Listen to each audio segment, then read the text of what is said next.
Austin. 3 people were pronounced dead at the scene of a shooting Sunday in northwest Austin, and a manhunt was underway for the killer. Authorities said the incident was reported shortly before noon at an apartment complex, and police vehicles, tactical units and SWAT teams swarmed the parking lot of a nearby shopping complex. Obviously this is a tragedy. We have people who have lost their lives here, Interim Police Chief Joe Chacon said.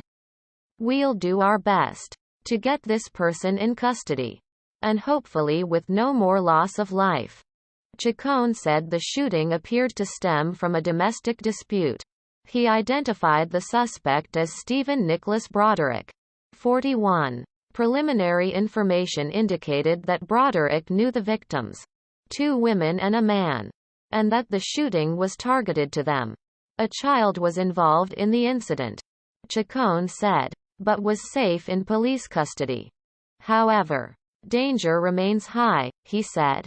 Chacon described Broderick as 5 foot 7 inches, with a medium build. Broderick was last seen wearing a gray hoodie, sunglasses and a baseball cap, Chacon said. Austin Mayor Steve Adler said the shooting took place at Arboretum Oaks Apartments, which management describes on the website as a luxury apartment community.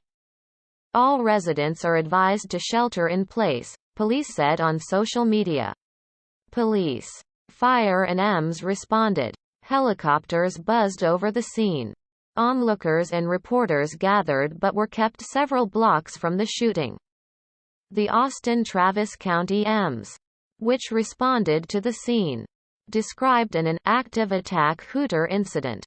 EMS said on Twitter that there were no reports of other injuries, and Chacon later said the shooting was no longer considered an active shooter situation.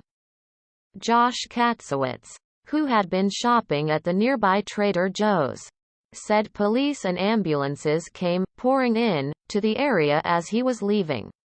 He didn't hear any shooting. The cops had their guns out, he said. Some had pistols. Some had rifles and they were strapping on bulletproof vests.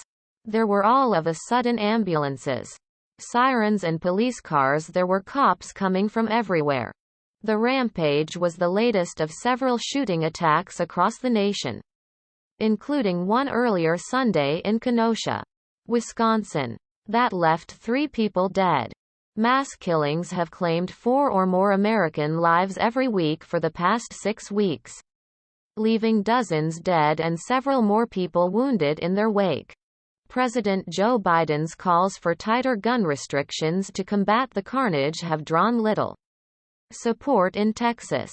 The shooting comes 2 days after the Texas House of Representatives approved and sent to the state Senate a bill that would allow anyone at least 21 years old to carry a handgun without a permit.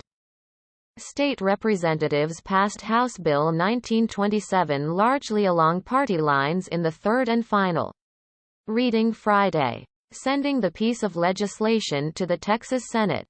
Bacon reported from Arlington, VA. Contributing John C. Moritz, USA Today Network Austin Bureau.